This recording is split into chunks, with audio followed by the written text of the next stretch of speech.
New Thought Media Network proudly presents Having Courageous Conversations, where real talk dives deep. Each week we go beyond surface talk. We open our hearts, speak our truths, and dive into the stories that shape us. No scripts, no filters, just powerful, unforgettable conversations about life, purpose, healing, and truth. Join the conversation, because your voice belongs here. Please like, share, and subscribe. Check out our YouTube channel at Having Courageous Conversations or email us at yourshowyourvoice@gmail.com. Now, let's have a courageous conversation. The views and opinions of our guest and hosts do not necessarily reflect those of New Thought Media Network, or any organization we may be affiliated with. Here at New Thought Media Network, we welcome freedom of speech and courageous conversations. There are many topics that can be difficult to navigate. Challenging the status quo and engaging in lively debate is important to expanding our understanding of one another, and life in general. Creating a peaceful world doesn't happen because no one disagrees, it happens from a willingness to understanding one another. In our programming, we strive to expand consciousness and assist people in creating remarkable lives. Your comments are welcome at info@ntmedia.org. Welcome to today's episode of Courageous Conversations. Having Courageous Conversations is a heartfelt, spirit-led online series where we explore the transformative power of honest dialogue. Rooted in authenticity, compassion, and spiritual awareness, this show invites voices from all walks of life to engage in meaningful conversations. Many times, conversations we often avoid but deeply need to be having. I'm Cheryl Rogers, and I am delighted to be here with you and with my wonderful co-host, Mark Dupuis. And together we will be guiding this conversation with Elizabeth Gaal, our wonderful guest speaker, who Mark is going to introduce you to. Thanks, Cheryl. So awesome to be here. Welcome, Elizabeth. Elizabeth has been a long-time Reiki master, attunement practitioner, yoga and meditation teacher, massage and energy therapist, as well as facilitating yoga and healing retreats in Mexico and being the owner and facilitator of a private retreat in Nova Scotia. In June of 2021, during the global pandemic, Elizabeth's life was derailed with a diagnosis. Follicular lymphoma that metastasized into aggressive B-cell lymphoma in her abdomen started in between the kidneys.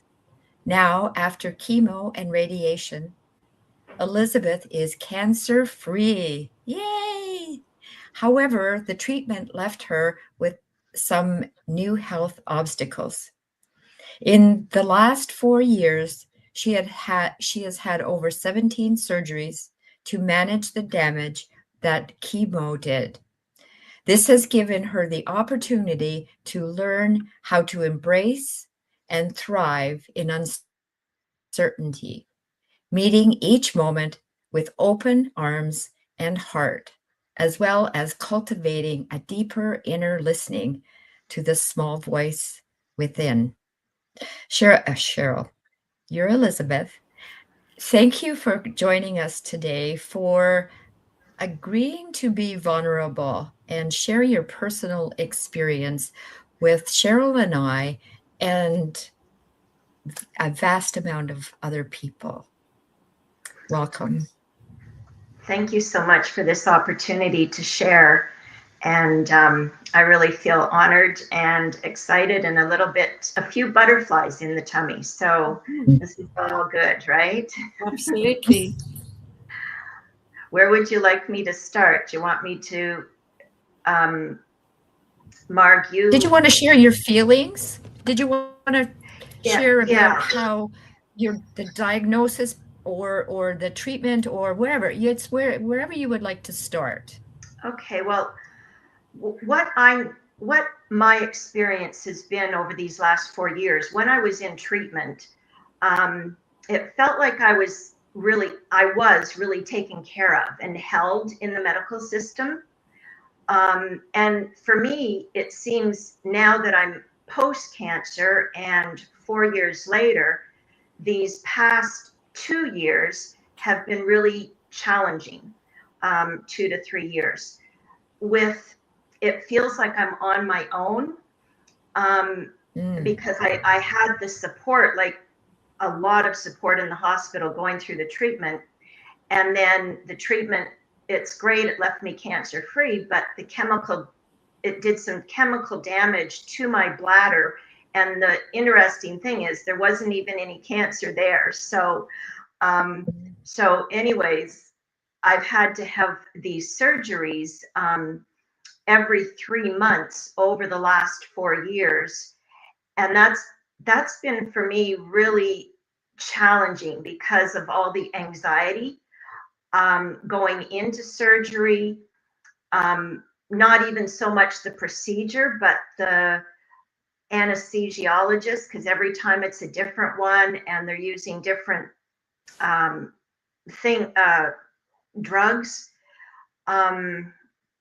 And so with these surgeries, I would prepare myself for one, go through it, and then I'm back home again and I have to recover. Mm-hmm. And so it's like I could never move forward because every time I started feeling good, I would be knocked down again. So I got the wonderful delight and experience of dealing with a lot of anxiety, a lot of doubt, lack of motivation, constant pain, and feeling paralyzed and overwhelmed before medical appointments or the surgeries. I was questioning my inner wisdom. I had a lot of doubt, and when the waves of uncertainty of not knowing what's next, or am I going to have to do this the rest of my life, all of these questions, it would just paralyze me, and I was exhausted. And that was going on in my inner world. In my outer world, I seemed pretty good. I was moving forward. And one thing that really helped me too is I'm a long-time yoga practitioner and teacher. And in the Bhagavad Gita, it says you cannot control the outcomes, but you can control your attitude and your alignment with right action or with Dharma, as well as not having attachment to the outcome. So another thing here was I was also, what my surgeons were wanting to do, I didn't agree with, and still don't. So I had to reclaim that connection with my intuition and my inner guidance, and try something that is against the norm for in the medical world with my particular situation. And that's been really challenging for me because it's taken a lot of energy for me to go against the system. But if I didn't, I felt there would be a self-betrayal because I wasn't honoring myself. So now I decided last October I was going to take these tubes out so I didn't have to have them replaced every 3 months.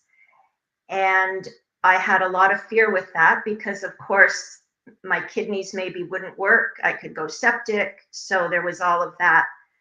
But anyways, here I am now, how many months later from October, and it was a little bumpy. But my blood work is stable and my kidneys are stable. So I feel my strength coming back, and I have learned a lot of lessons along the way with that Gita about I can't control the outcome, but I can control how I respond. And so that's what I'm hoping to share today, is just, some of the tools that I used, and also my definition of thriving in uncertainty. I would like to share that if you're interested in hearing it. Absolutely. Cheryl, I think you're on mute, but absolutely we want to hear. And I have 2 questions for you. One is, when you said you had the opportunity to have all these experiences, is that a bit tongue in cheek? Because you just delight and opportunity. So yeah. I caught that same question, Mark. So yeah. So tongue in cheek, or like I think there was the journey maybe to get beyond, like, holy shit, this is happening, and to actually have the experience of, you had the opportunity. And the other one was doubt. You talked about doubt, and the doubt was with question, doubt in the medical system, doubt in yourself, your body, or whatever. So I have those questions, and so I'll be quiet now so you can go with the flow and take it on. I use the words doubt, okay, I'll start with doubt. Doubt in the medical system for my particular situation. So that's where the doubt is there. I highly regard my medical team. I appreciate her and all her tools, and for bringing me as far as she could. I still want her to keep me on the radar, because I don't know what's coming tomorrow. So I'm grateful for her. And then self-doubt is this really going to be okay for me to have these tubes removed? So it's really then cultivating that trust and faith, which is, it's a daily practice for me. And then the language I use about delight and I don't remember what the other one was. Opportunities. Yeah. Well, I feel all of this has been an opportunity for me to grow and learn. And I use the word delight rather than, I do use a lot of other words too. Thank you.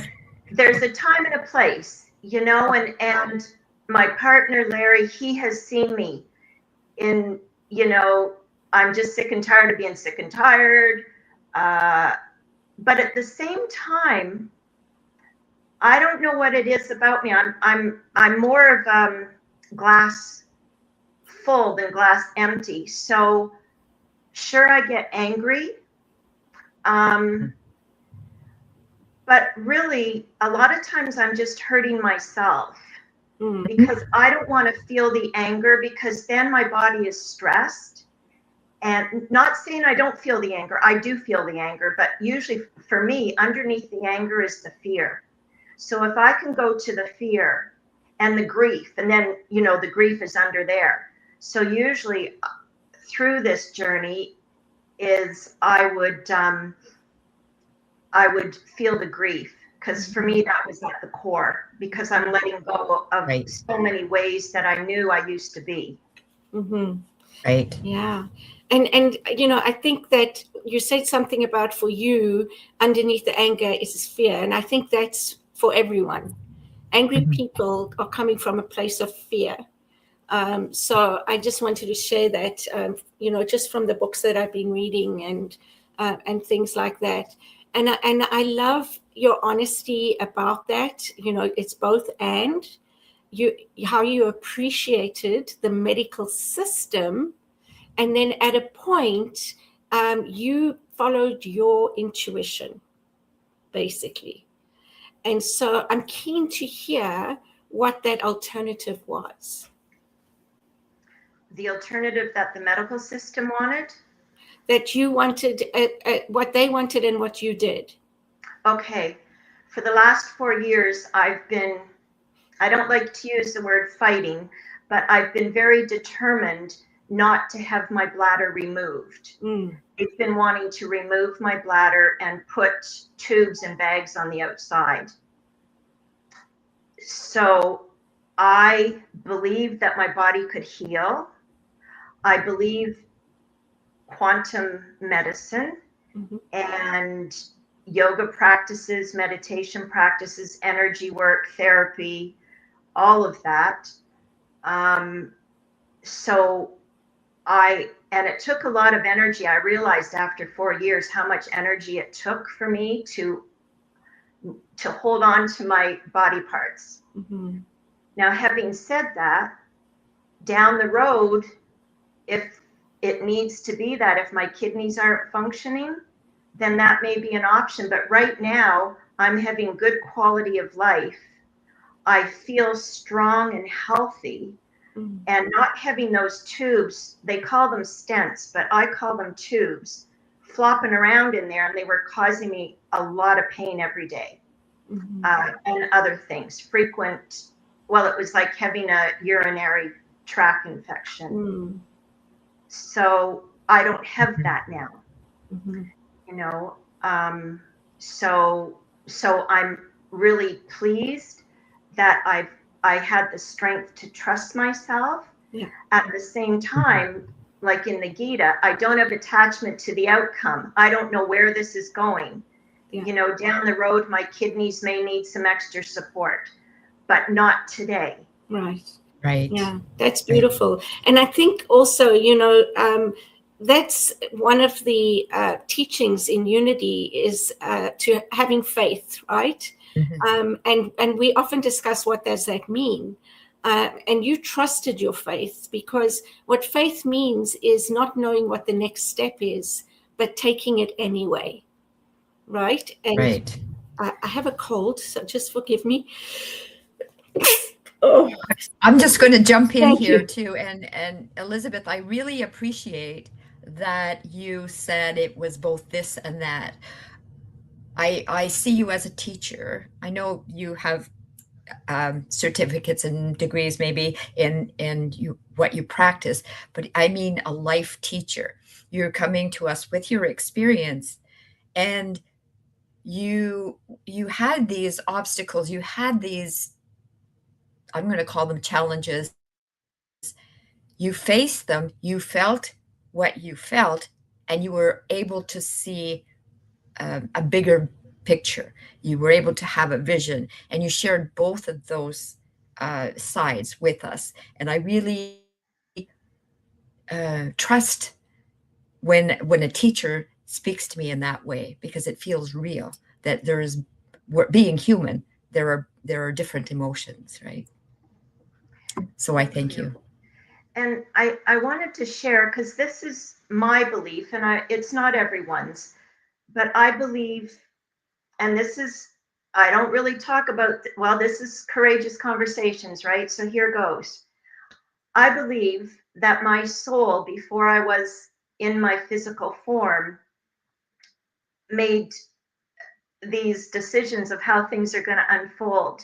So I believe the diagnosis of cancer is something that I already agreed to in my life previous, and that I needed to clear something, whether from other lives or whatever, so that I can learn these lessons and move forward with a greater sense of purpose and wisdom, I believe. And what was I going to go with this? So even when I got the diagnosis, like I was actually, and I have never said this out loud other than in my own head, I felt blissful. And only in the last month has it dawned on me why. And I feel it's because my soul I was connecting deeper to my soul. that this wasn't a bad thing. This was part of my journey. And I feel whenever I am aligned with my soul or my source within, that I feel more bliss. I'm still having the human experience because I'm in this physical body.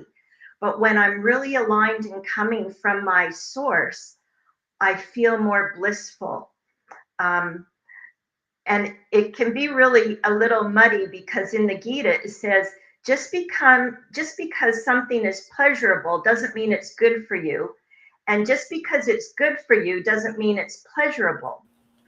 But if I come from a place of living from my soul, knowing that going through that experience that I did and still am, it may not always feel good, but on another level, it's the right thing. It's pleasurable.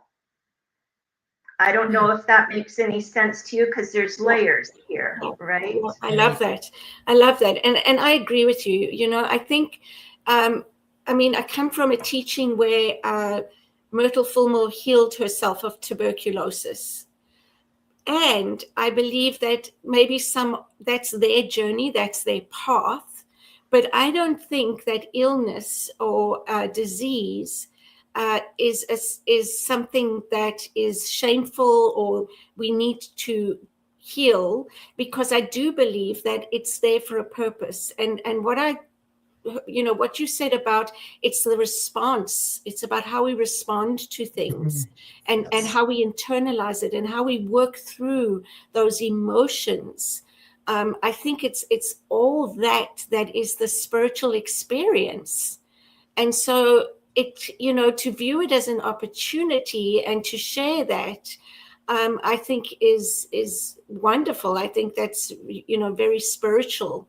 And to me, it's a belief that I have as well, because so I've said this before, because shit becomes fertilizer.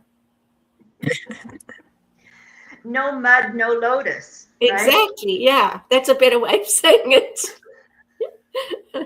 No mud, no lotus. Yeah, so true. Yeah.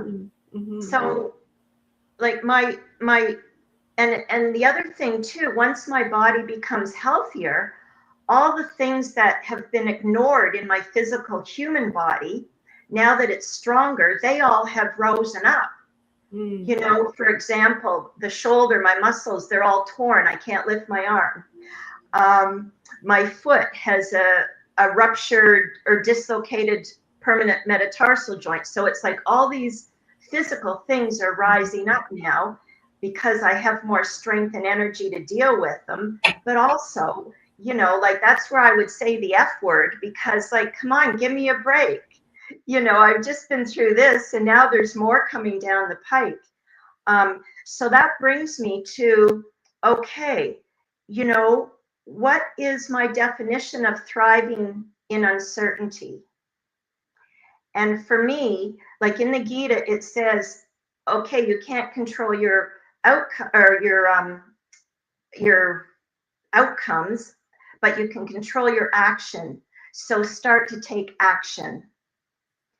And so my definition of thriving in uncertainty is maintaining a stable state of well-being while improving on my progress. And then to unpack that a little bit, it's having a peaceful and contented heart and mind and making progress.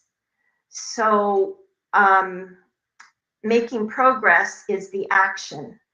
And I ask myself, well, and it's also like getting all my ducks in a row. What needs to happen today?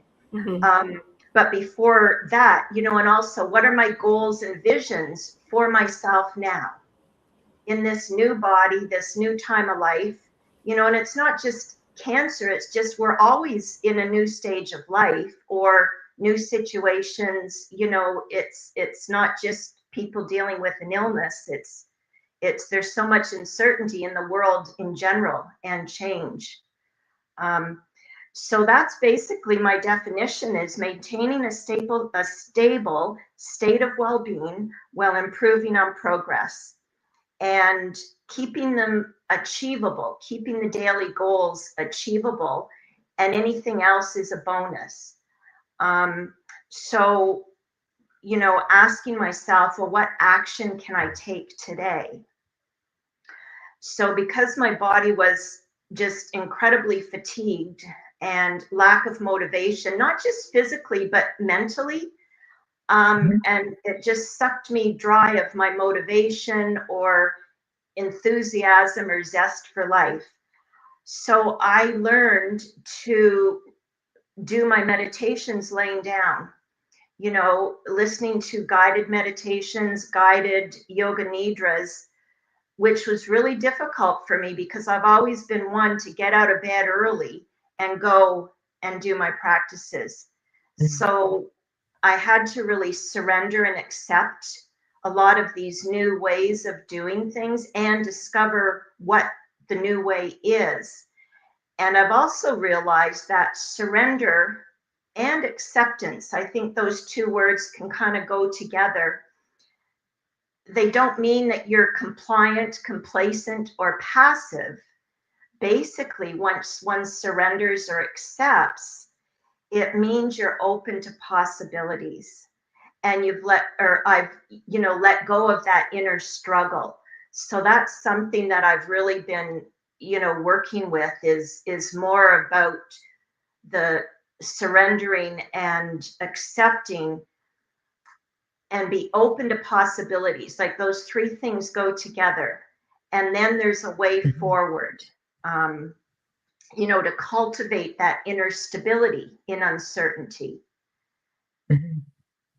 And for me, it's through the body, it's breathing, connecting with my body, because it felt like before all this happened, I had all the pieces of the puzzle and everything was whole. And then everything got blown apart. So now to put the puzzles back so I can be whole again. And what does that look like or feel like? Because everything's so different. Yeah. And to practice those, to me, they're spiritual concepts, everything you've spoken about: surrender, acceptance, the things that you worked through and how you worked through them. I think a lot of us who, I'm going to say, those of us who are fairly healthy, take some of that for granted.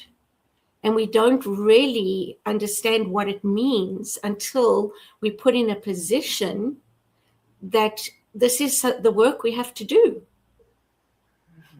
Whatever that looks like, it doesn't have to be cancer, it can be anything else. But I think I think it's human nature that until we face certain things, we can talk about it, we can understand it sort of intellectually, and maybe, yes, we've worked on, having those principles within us. And yet, do we really until we're given the chance to practice them? Practice. Absolutely. Yeah. So, practice. yeah. And so what you've said about delight and opportunity is where I see that being the experience, the benefit that it's brought you to where you are now. Right. Yeah. Is your partner Larry on a similar journey, Elizabeth? Absolutely not. Absolutely not. However, he will listen to everything I say, and he will support me in any way that he's able to. But Wonderful. He is not into my woo-woo stuff. Well, we can talk more about that in a moment, because it is time to take our halfway break. And don't go away. We'll be back with more of our conversation with Elizabeth in just a moment. Please help us say thank you to all of our organizational sponsors, including the Hefferland Foundation, Affiliated New Thought Network, International New Thought Alliance, Science of Mind Archives and Library Foundation, Center for Spiritual Living Denver, Center for Spiritual Living Midtown, New Thought, Philadelphia.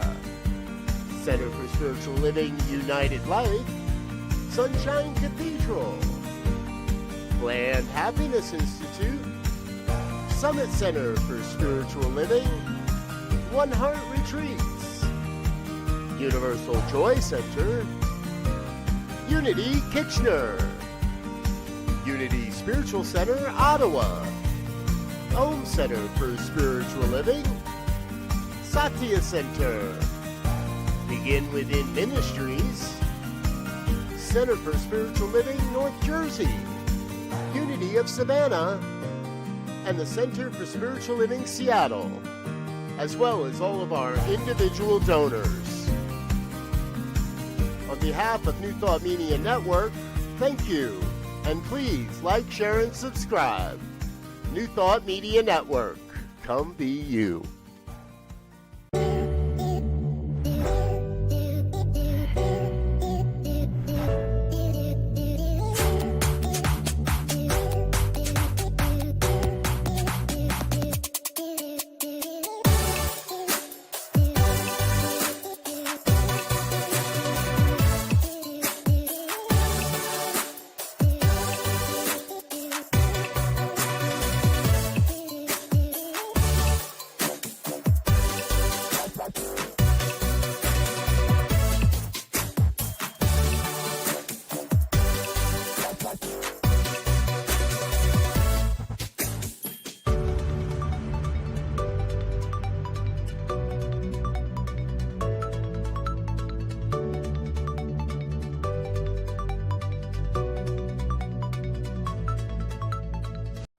Come expand your spiritual journey. Join us for Just the Talk, Sundays, 1 p.m. to 6 p.m. Mountain Time.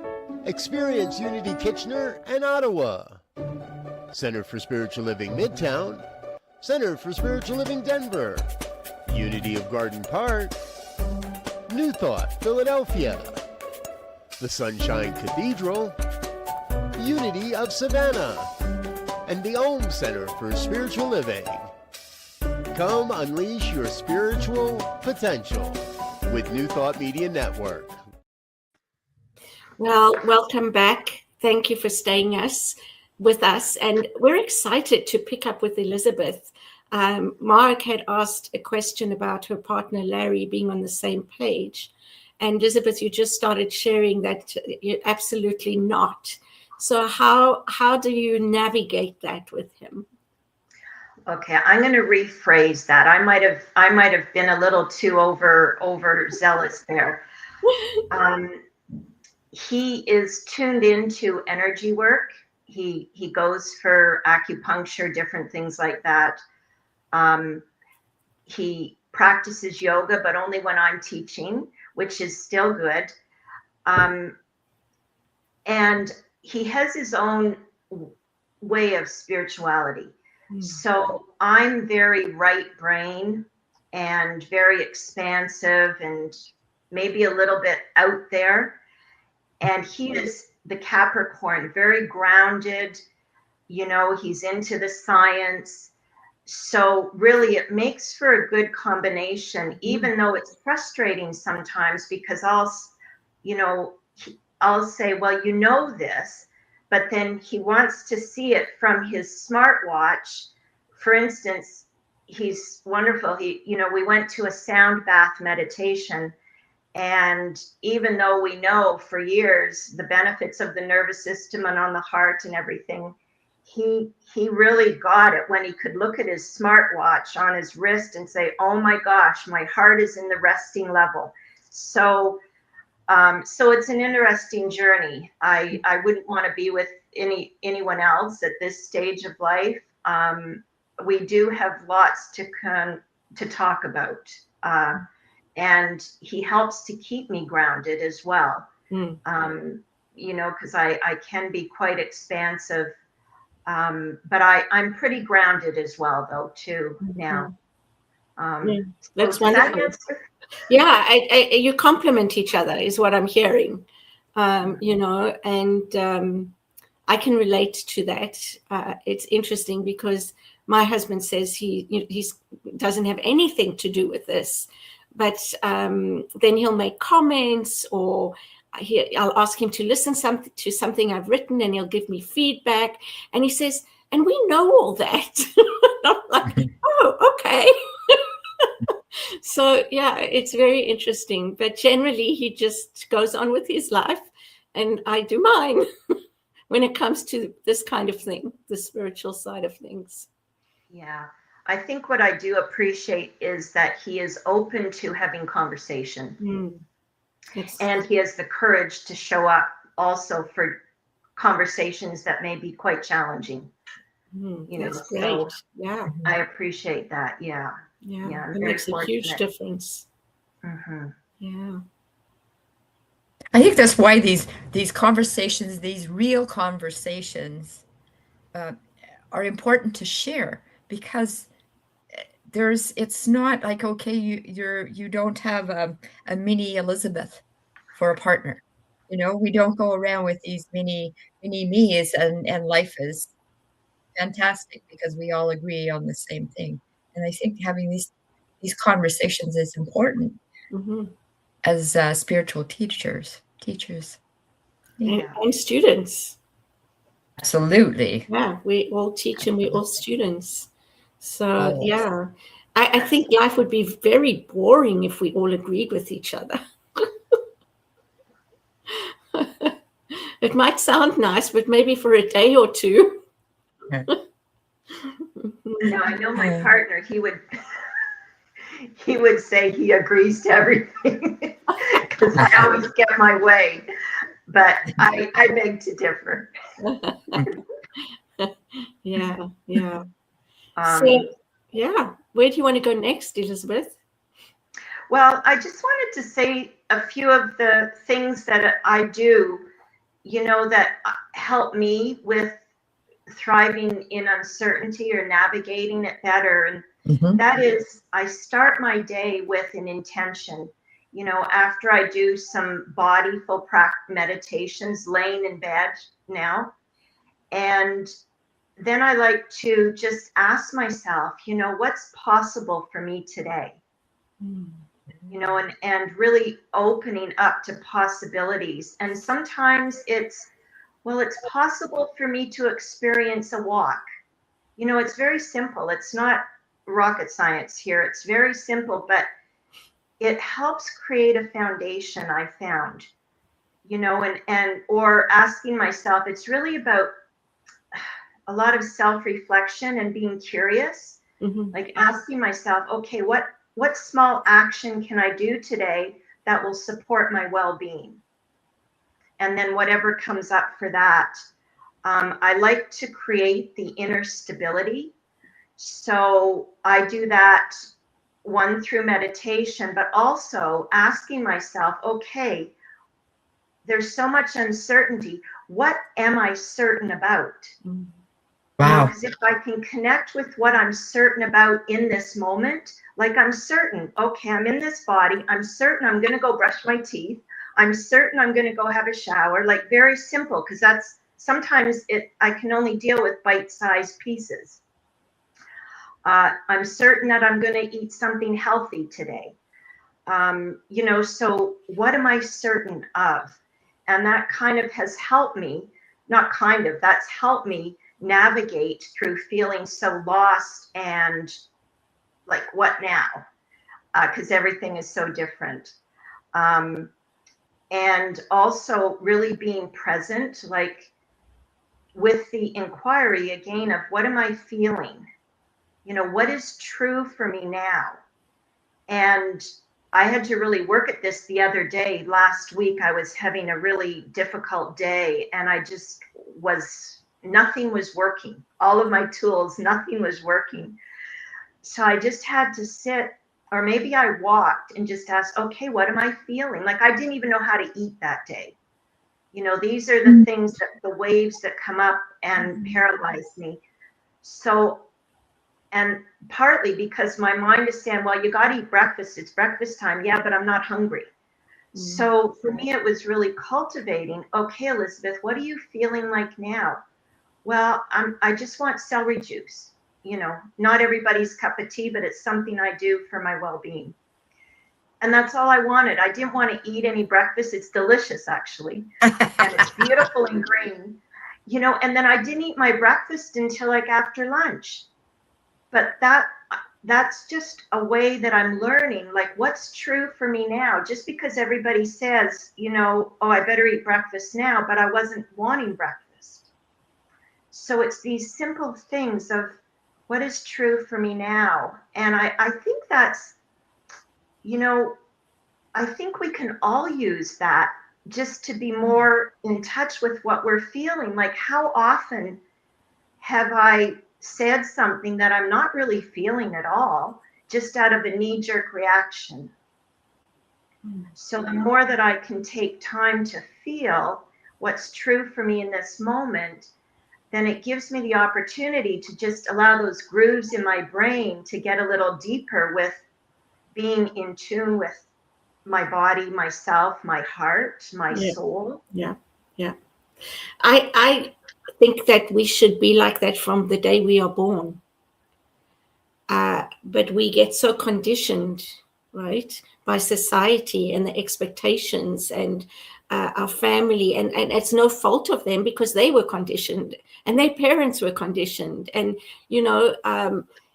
with these expectations of you must eat your dinner, or you're not going to get pudding, and I even see some of this with my son, and it's like, just let them be. But I think as adults, we have some of us, I'll speak for, have a lot of issues because of that upbringing. With that education, there's no fault of anything or anyone. It just is. And then there's a lot of undoing, a lot of dismantling stuff when we're older, because we don't understand, why do I feel this way? Why do I get so insecure in this situation? Those kinds of things. And in internal family systems, and I can't remember his name, Richard Hawkins? No, David Hawkins. Anyway, it's really about going into yourself and calling the parts of you forward that are feeling this way, and exploring that, because we all have different parts in us, and where does that come from? And so how do we let that go? So I think it's very wise, and I think hopefully one day we'll evolve to recognizing that we have everything we need inside of us. We don't actually need someone else outside of us to tell us who we are and how to be. I think love is very important. And yes, sometimes for safety's sake, we're there. And I think we could be doing things a different way. So, yeah, I agree. And, I think different stages of life too. Like, I mean, as I said, I had a real grasp on who I was before, and my inner connection and living with my soul in this body. And then through these last few years, like being this whole different body, and I mentioned this before in the other podcast about treatment, felt like everything was stripped away and all that left was my essence. So, but really, isn't it wonderful? Like in yoga, every time we begin a new class, it's like coming with the beginner's mind, or each new day with the beginner's mind. And there's such value there, because if we can let go of all those old beliefs, those old conditionings, but first we have to identify them, and being present, being curious, where is this coming from? Is this what I'm really feeling, or is it my mind telling me this, that I should, and I don't even like the word should in my vocabulary, and then be present, be curious, and living in possibility. There was one other thing I wanted to say. I'm just going to get, because this keeps bubbling up for me. I'm feeling AI gets a really hard rap these days by a lot of people. And I need to put a little shout out there to AI for me, because before this year, I did all kinds of research on finding my diagnosis, which what the diagnosis is chemical damage to the bladder, the lining of the bladder, a chemical damage. I couldn't find anything on anything what I was going through. But now we're in 2026 with AI and ChatGPT, which I know you got to know what you're doing.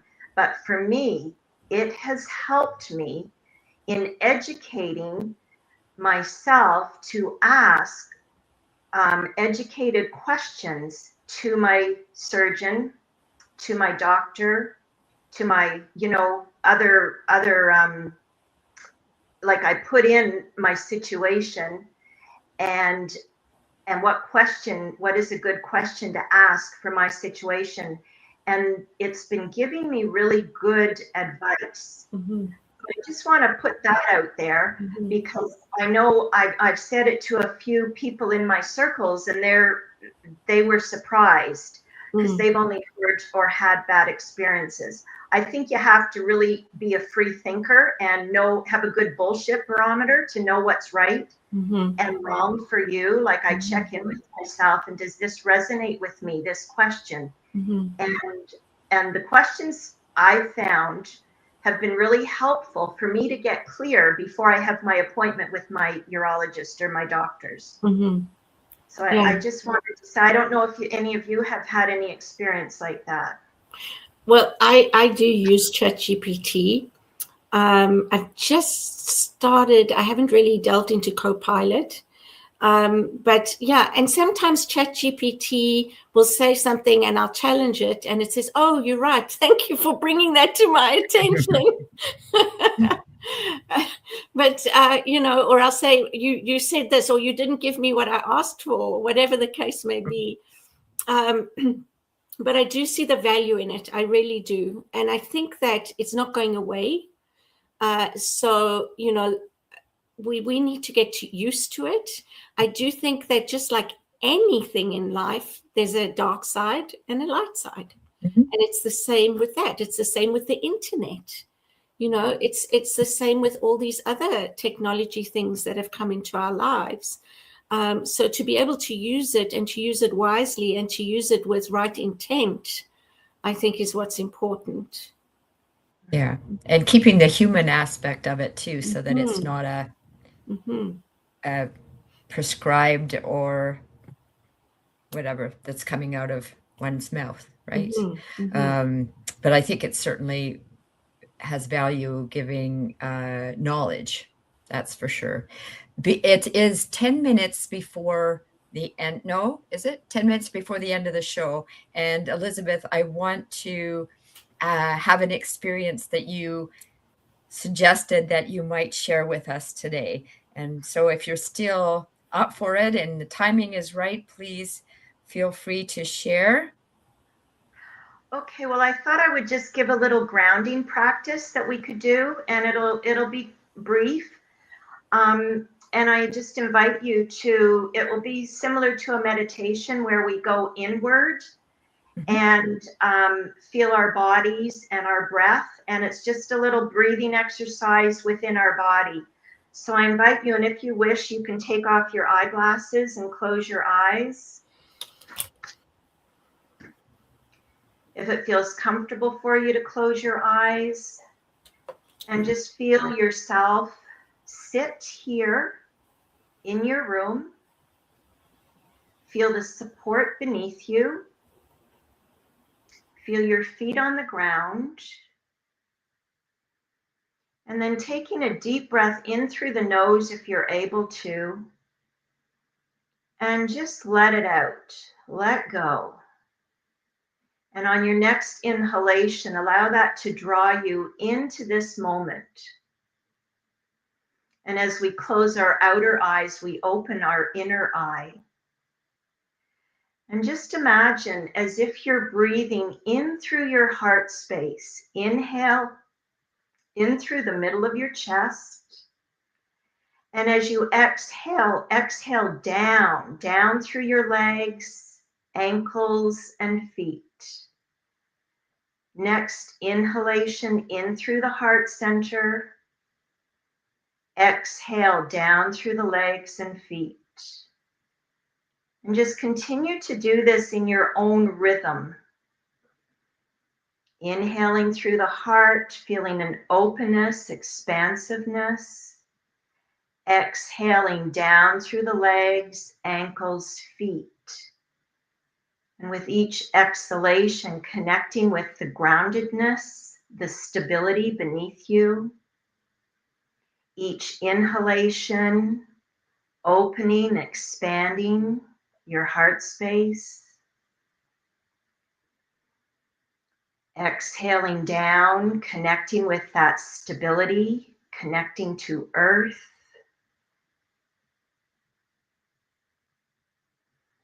And from this deeply rooted place, you may feel trust, ease, and maybe even some excitement as you move into your day.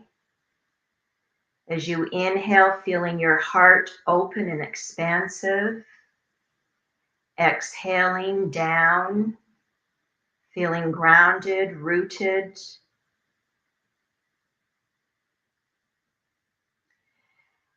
And continue with this breathing, this focusing. Just like a tree, the trunk is strong, the roots go deep, the branches reach up towards the light or a new day. The leaves and the branches are flexible, blowing with the wind.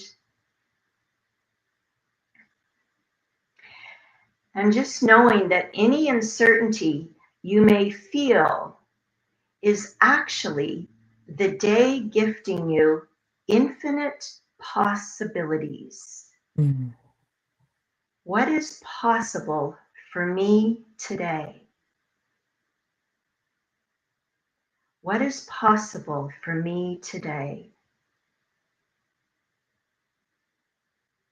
And then gradually allowing your breath to be a little deeper.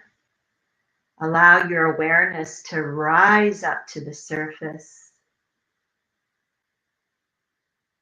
And allow your eyes to softly open. Coming back into this room, this time, this space, this podcast. And thank you for sharing that sacred space with me. Mm. That's just a Now, little sample of how we can press the pause button in our day or the morning, the night, whenever. Just press the pause button and take a few breaths into the heart. Feel the openness and then ground down through the legs. Mm-hmm. Beautiful.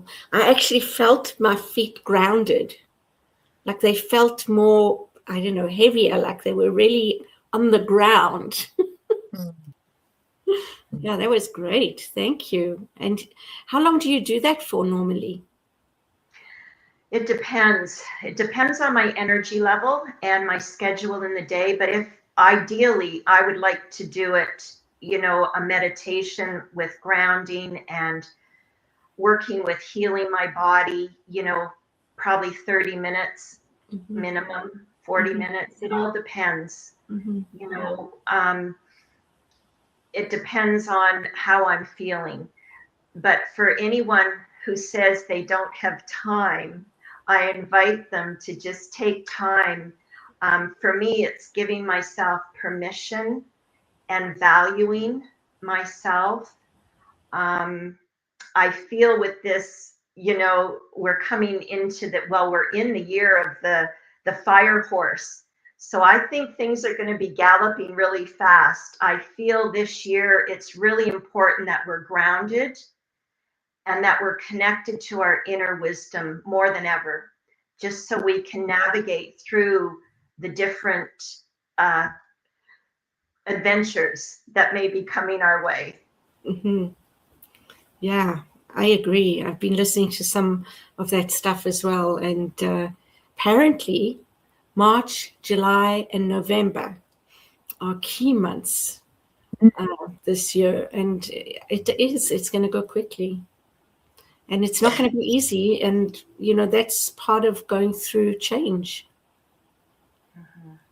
I like that you gave us a little sample, Elizabeth. I'm grateful for that. And what I heard Cheryl said, that even just in those few moments, she felt her feet were grounded.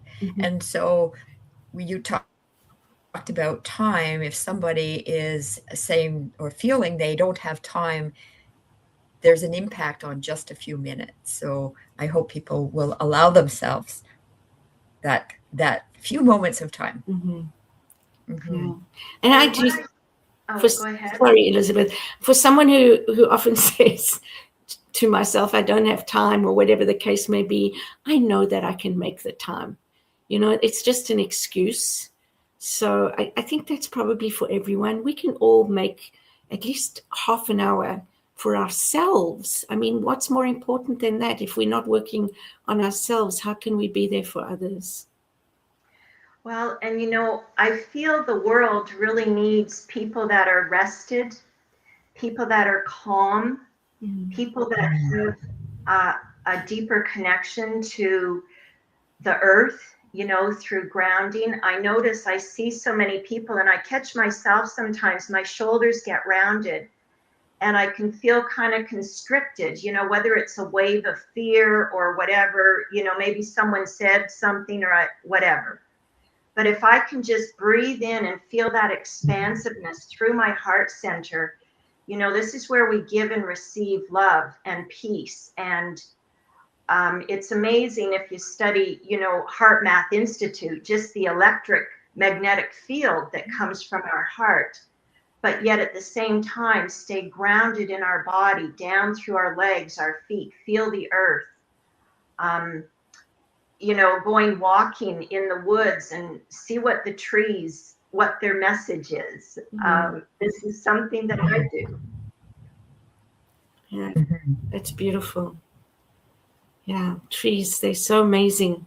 We're learning so much more, right, about trees, about plants, about animals, and just how connected everything is. Absolutely.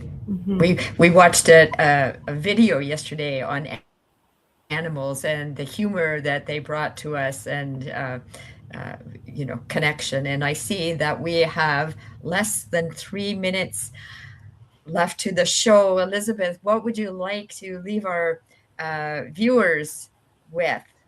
Any particular message? Or I think I would like to leave the takeaways of navigating uncertainty. What is it here? Uncertainty and possibility go together. Be grounded, find stability, live with possibility, be present. How do you feel? Gratitude. We didn't even speak of gratitude because so much of us are aware of that already, but it does actually change the nervous system when we practice it. And then the another one too is connection with community, connection with others. I find that's really important. What I like to do too at the end of the day, I like to just ask myself, what's one thing that I did well today? Good question. So living life more consciously. Yeah, and that also helps us appreciate ourselves. Yes. That's great. Yeah. Yeah. Wonderful. Wow. Cheryl, take away. I've just, this has been wonderful. I mean, what did you say? Uncertainty is possibility. Like all these things, I think are just so true. And I'm going to listen again so I can write some of that stuff down that you said in the middle as well. So it's been fabulous. Thank you so much for joining us today, Elizabeth. It's really been a wonderful, deep conversation, and I appreciate that. Thank you. Likewise.